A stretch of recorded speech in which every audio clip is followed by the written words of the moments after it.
It's so cold outside, but it feels so warm inside. Hi everyone, I'm Ying Ying and welcome back to the Noodle Kids Knitting Podcast. I have some stuff to talk about. Not a lot of stuff, but some stuff, as usual.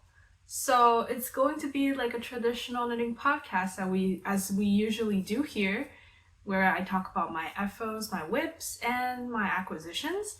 So without further ado, let's just get into it. Let's start with my FO, which I don't have right now because it's drying in another room, and since it's not my size, I don't think it's worth it to take it out. It's the Home Sweater V-neck by Caidree that I talked about as a whip last time. This is going to be a birthday gift for my mom that she requested, and yeah, I finished it. Last time I gave her a sweater, it was my partner pullover by Lydia Morrow, and I gave it to her because the arm is just too tight for me and I didn't like it. The only complaint that she has was that the sleeve was slightly too short, which that was on me because it was a bottom up pattern and it was hard to gauge how long the sleeve was going to be. So this time she wanted the sleeve a little longer, and she also said that she didn't mind if the sleeve is too long. So I'm gonna put some elastic at the cuff, so if she wants she can like put it up.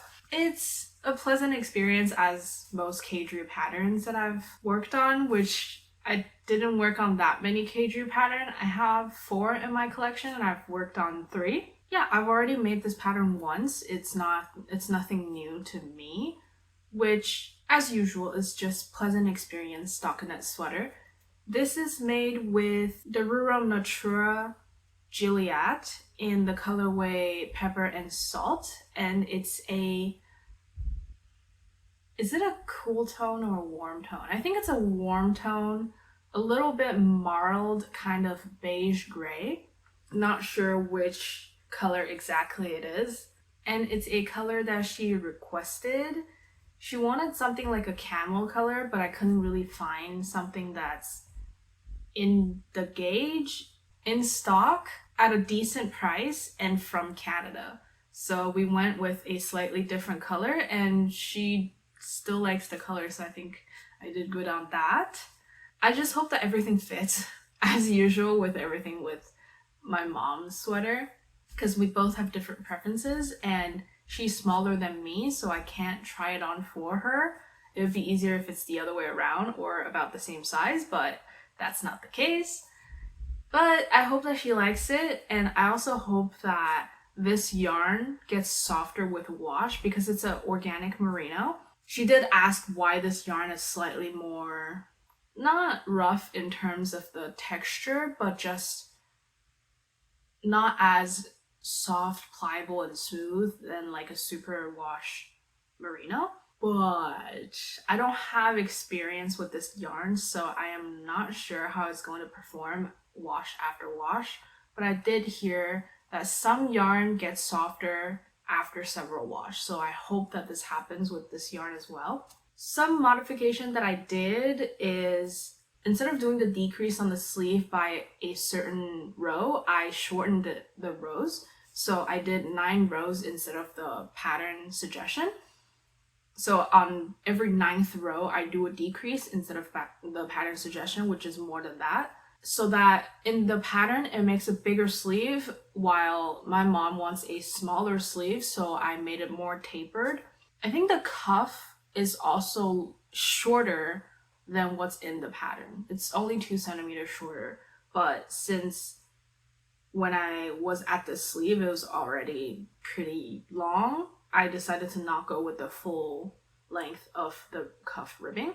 Also, the neck ribbing, I made it longer instead of shorter because she wants a small like V-neck opening. She doesn't want it to be too big. But yeah, I think that's it, and hopefully it fits. If anything, I'll just have to fix it, but that's with all the new knits that I finish. I tend to not want to touch it. But yeah, it's blocking right now. Hopefully she likes it, and next time I see her, I can give it to her. Hopefully she gets somewhere before winter ends. For my whips, I have 1 new one and 2 old ones that I want to update. So we'll start with the new one. I started making a scrap blanket, which I'm already getting tired of for some reason. But I wanted to make one of those like quilted kind of square blanket with all of my fingering weight yarn held double. So I have a few squares that I've made already. I made them all 2 different colors, but the 2 different colors are like kind of in the same color family. So I'll show you each one of them.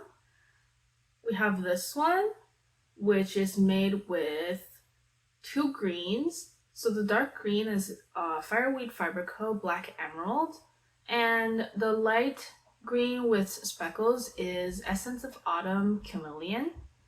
And as you can see, they're all fingering weight held doubles to make like more or less of a worsted weight. Depends on how thick or thin the fingering weight is. So next one we have this one, which is a red and a pink. The red is from the bundle from NikkiSlipp shop, and I've talked about it in the previous podcast. It came in a set of 5 minis, I think. And the pink here, I believe it's from House of Wool, from one of their club. It's also a mini. Then we have this one. This is also a combination of pink, but more on the cool side of pink than the warm side of pink, if you can see. So the dark red that I have is Feisty Fibres Glamping, and the light pink that I have is from Myrtle Yarns, and I never remember what it's called, but I want to say that it's called Celebration, and unfortunately you can't get that yarn anymore. But Myrtle Yarn does have still a lot of cool colorways that you can get. Next, we have this neutral square that, this is my first square because I wanted to test how it would look and how it would knit up. So what is this? I think the darker beige here is from Lily and Pines. It's from their ice cream mini bundle, I think. And the bottom here is from Cabin Fibre Co. And it's the color Pumpkin Patch, I think. It's from a long time ago, so I don't really remember. Then we have this one. This is a purple and blue. So you have the dark purple here. This is from Feisty Fibre in the colorway So Jelly. And this is from House of Wool from one of their mystery club. It's one of the mini in the club. Then the last one that I currently have is this one, which is like a yellow and green. And we have this yellow from NikkiSlipp shop in the bundle of mini. And the bottom here we have, what was this? Cozy Posy Yarn Co. And in the colorway Sassy. So yeah, these are my squares. They would probably look really cute as a rainbow if I can organize them as a rainbow. Give me a second. It doesn't really look like a rainbow because I don't think the color actually match. But this is what they look like if we organize them roughly in rainbow order. But yeah, I think it's gonna look nice. I'm working on it currently and I have 6 square. I'm working on a 7th square. I hope I can finish this at some point in my life. It's gonna be an ongoing project for a long time because knowing me, I'll get tired of it and I'll get back to it, and then I get tired of it again and I'll get back to it. So that's more or less how it's gonna go. But if I have an update, I'll let you know. And yeah, that's that blanket for now. The pattern that I use is a free pattern on Ravelry. It's the like Garter quilt pattern or something. I'm gonna link it in the description as usual, but it's a free pattern and I just enlarged the stitch number so I don't have the tiny squares that the pattern gives. But yeah, that's it. Next, we have a old-ish whip. This is being worked on sporadically. It's my Ingrid sweater by PetiteKnit. And yeah, I'm almost done the body. I just have to finish the ribbing at the bottom and I'll be done with the body. I only realized that I made a mistake on the body when I was taking a picture and posting it on Instagram, which is the bottom here with the mock cable pattern. I'm supposed to repeat it twice, but I only repeated it once because I'm illiterate and I don't read the pattern. That's a mistake that I made, but I think it's gonna be long enough already, so I'm not too worried about it. I think if I didn't make this mistake, it's going to be too long, and I would have to do something about like the 2x2 ribbing and the single ribbing at the bottom. But yeah, we'll see if I make the same thing on the sleeves, because it's the same pattern that's on the sleeve. So we'll see if I make it the same or if I do like a double. We'll see how long the sleeve is. But yeah, this is how it looks like currently. I put it aside because we're at the ribbing and I just finished the 2x2 ribbing. So I'm a little sick and tired of ribbing. That's why it's put aside. But it'll probably be picked back up sporadically, as usual. Next whip has been downgraded from a FO to a whip. And why is that? Is because I need to lengthen the body. So it's my Moonsit pullover that I recently finished, if you've been following the podcast. And by recently, I mean probably like a month ago or something. I don't know, actually, it's been kind of a while. I don't remember, but it's still fairly new in my wardrobe, and I've worn it out a few times, and it's just too short. I know I said I got tired of the body stockinette, so I just cast it off, but turned out it was too short. So I undid the, what's it called? The I-cord at the body, and I just kept knitting the bottom here. As you can see, it's two different skeins, so it's two different colors. I think it's colorful enough that it's not noticeable, but also, who's gonna stare at my sweater for no reason?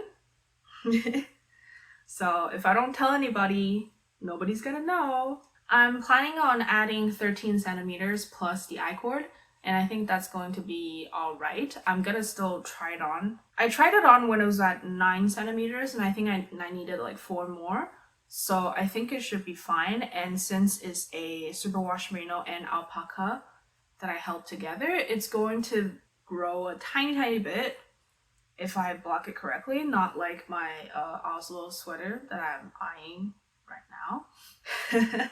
That sweater grew so much after I washed it, but anyway. This sweater didn't. I expected to grow a lot, but it didn't. That's why I knitted it shorter than I would probably usually finish it, which I thought it was still a correct length, but blocking didn't make it grow that much, so I don't know what happened. It's 2 different superwash merino. Also 2 different alpaca. The fiber content is different, so it could be a factor, but we'll see. This is currently a whip, and I'm just making stockinette on the body. I'm almost done. Hopefully I can be done for the next podcast, and I'll just shortly talk about it and probably put on a try-on in the next podcast. And that brings us to our acquisition. That was a quick one. So this is the Lichen and Lace sock train of February 2024. If you haven't gotten your color, this is a spoiler, and you'll need to skip to the end of the video. So here it is. For the people who wants to see the color, it's this. This is the colorway Rose Hip, and it's a nice tonal 2 variegation of a, how do I call this color? It's like an orangey red, but also like a muted red rose color. I don't know if that makes sense. And it has darker spots of the red, and it also has lighter spots of the red. So that's why I said it's like a tonal 2 variegation, because the color variation of the same shade is bigger than what a tonal usually would be. So yeah, that's the February color. I think it's perfect for like a Valentine's Day sock if I made it, but I did not, and Valentine's Day has passed already. But I still like the color. It oddly is very similar to the color that I'm using for my Ingrid sweater, which is Terracotta by Essence of Autumn. This yarn is DK weight though, so it's not like the same, but the Essence of Autumn Terracotta is slightly more orangey, and Rose Hip from Lichen and Lace is slightly more red. So this is the only difference. Otherwise, they look pretty similar. So yeah, that's it for today's video. I know it's a short one, but hopefully we'll have more stuff next time. Last time we had a lot of stuff to talk about because they're all small accessories, but usually knitting is very slow, as most of you know, because you also knit or crochet or do fiber art. But yeah, I'll film whenever I can, but if I don't have anything, I'm not going to film. I also debated for a long time if I should film today's video. I have stuff to talk about, but I also don't have enough stuff to talk about as like in a full podcast. So I just haven't been feeling motivated to talk about stuff. Also, I feel like I'm kind of stuck in like I don't have any new FOs, but I also have a lot of old whips that I'm not touching.